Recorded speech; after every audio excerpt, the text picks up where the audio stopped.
Lògicament tenim un govern que es veu forçat a contractar molts de viatges, perquè l'exemple que posem en la proposició no de llei,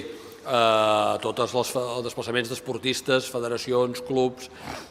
competicions, tant a dintre de les illes com fora, doncs evidentment aquest és un contracte. Tot el desplaçament de pacients que han de les illes menors que han de desplaçar-se són espases, i el que veiem és que hi ha una única agència de viatges que s'endú el 77% de l'import, una gran agència de viatges, en aquest cas mallorquina, després segueixen una altra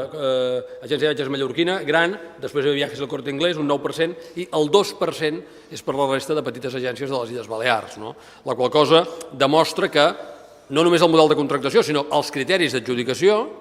afavoreixen que aquests imports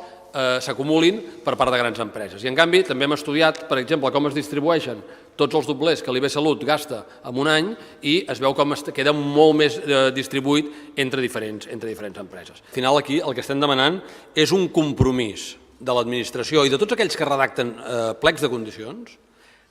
per tenir una sensibilitat per les empreses locals. Per tant, demanem un compromís en què no es faci tant èmfasi en criteris de volum, sinó en criteris de proximitat.